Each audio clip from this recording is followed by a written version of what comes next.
ओम शांति। आज 29 जुलाई 2024 के महावाक्यों में प्यारे मीठे बाप दादा जी ने जो ज्ञान रतन हमें दिए हैं, उनके मनन चिंतन में सबसे पहले बाबा कहते कि बाबा आया है तुम्हें ज्ञान रतन देने, मुरली सुनाने, तो कभी भी मुरली मिस नहीं करनी।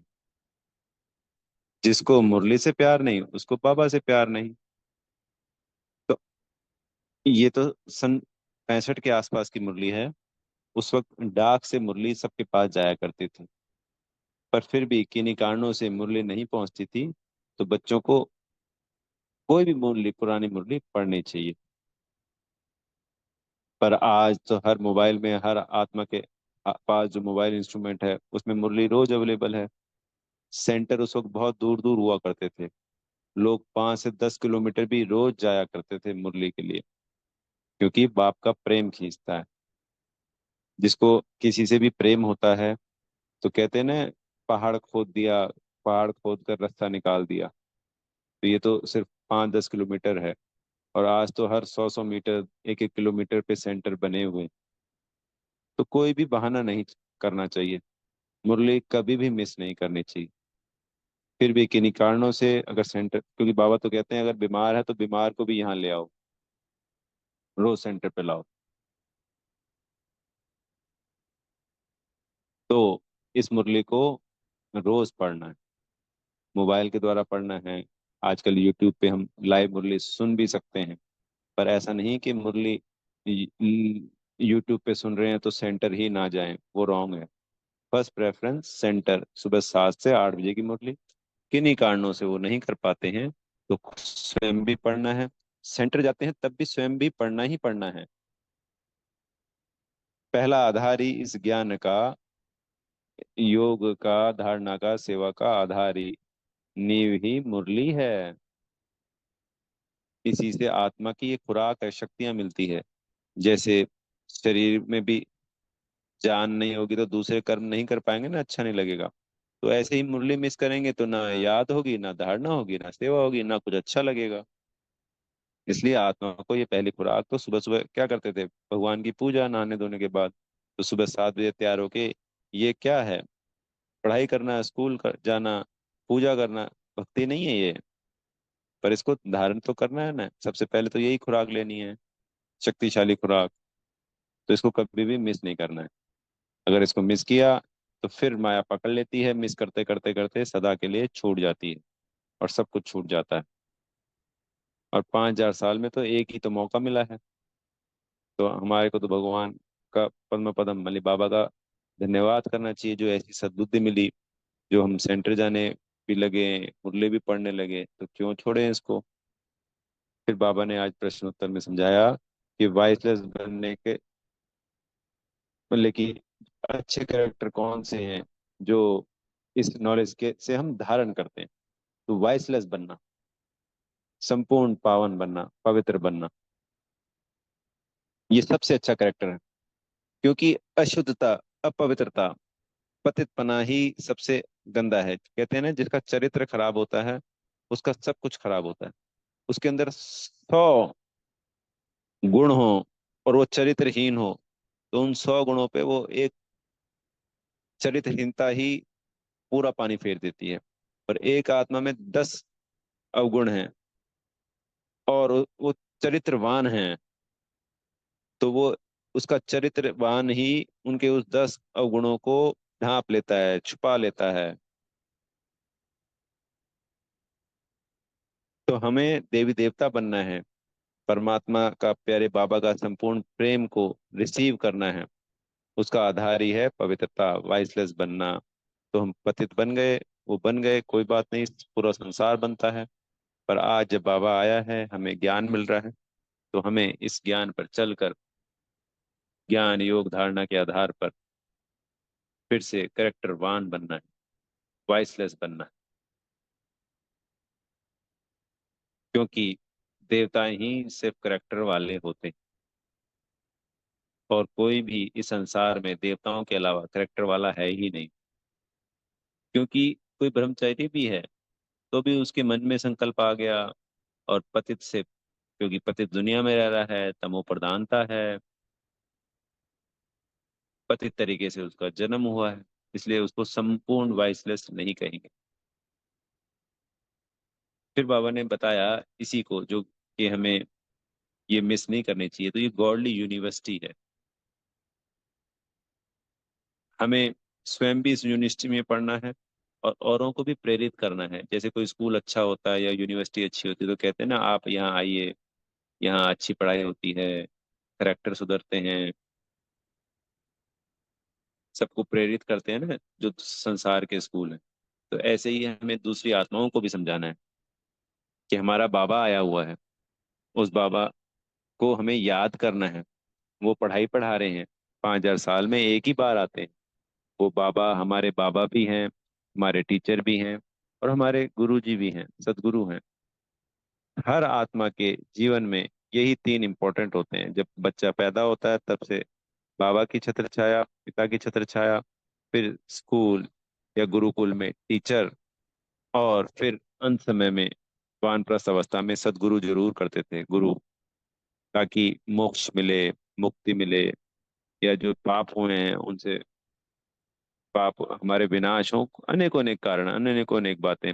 इस संसार से हम जब जाएं तो सहजता से शरीर छोड़ के जाएं, मोह माया से दूर भाग जाएं, अनेकों कारण।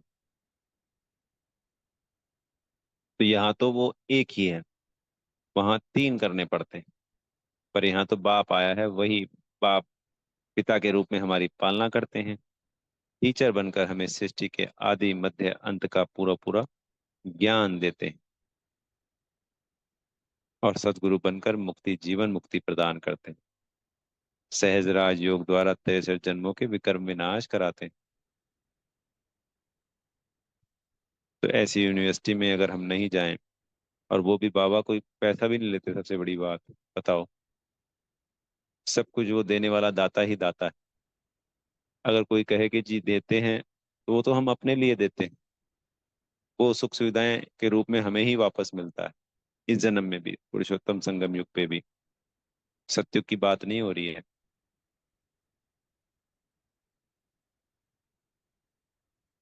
तो 5,000 सालों में ये एक बार हमें सौभाग्य प्राप्त होता है।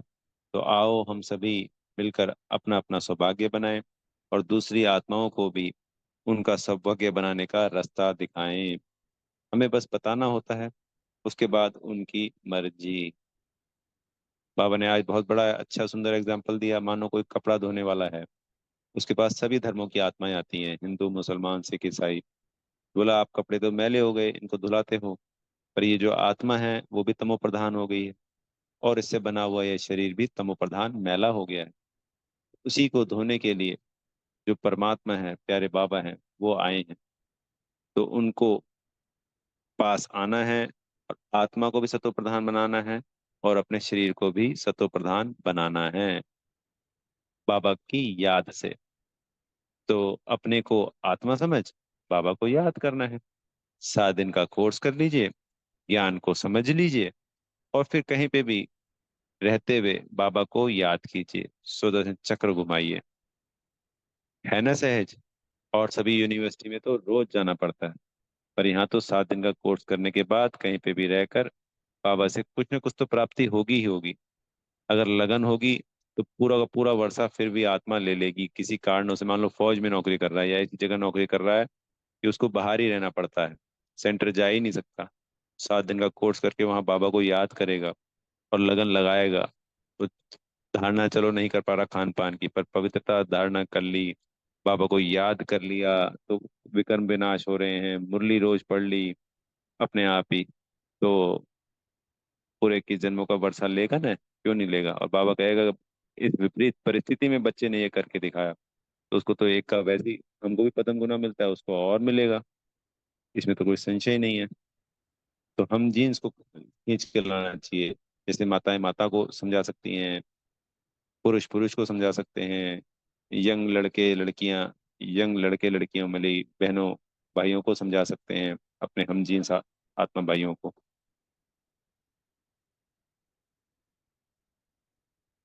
तो ये बहुत सुंदर एग्जाम्पल था कि कैसे आत्मा भी अपवित्र हो गई, और उसके साथ साथ शरीर भी अपवित्र हो गया।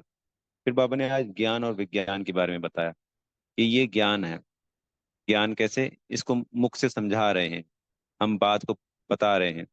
जैसे कहते थे ना, एक थ्योरी होती है और एक प्रैक्टिकल होता है। तो थ्योरी में हो गया ज्ञान, साइंस को पढ़ना हो गया, पढ़कर याद करना हो गया। और प्रैक्टिकल हो गया उसको इम्प्लीमेंट करना, उसको कर्म में लाना। तो साइंटिस्ट लोग क्या करते हैं, पहले तो पढ़ाई हो गई और फिर लेबोरेटरी में जाके, साइलेंस में जाके उसके ऊपर रिसर्च करते हैं, प्रयोगशाला में जाके नए नए इन्वेंशंस करते हैं। तो हमें बाबा ने सिखा दिया कि तुम आत्मा हो, तुम शांत स्वरूप हो, और मैं परमात्मा, शांति का सागर, शांति तुम्हारा धाम घर। ये ज्ञान दिया, इस ज्ञान को सुना और सुनाया।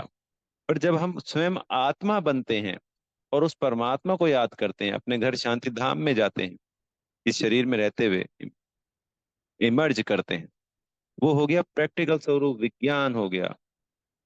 तो शांति में हम चले जाते हैं और हम आत्मा शांत स्वरूप बन जाते हैं।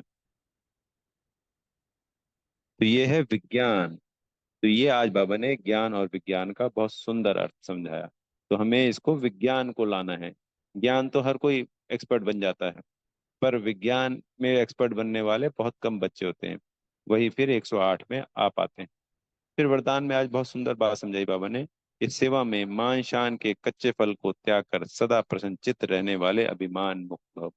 तो कोई भी हम स्थूल सेवा करते हैं तो ये अभिलाषा नहीं रखनी है कि मेरा नाम हो, मेरा मान हो, अनाउंसमेंट हो स्टेज पर, या मेरा नाम तो लिया ही नहीं, या लेना चाहिए, मुझे भी मान सम्मान मिलना चाहिए।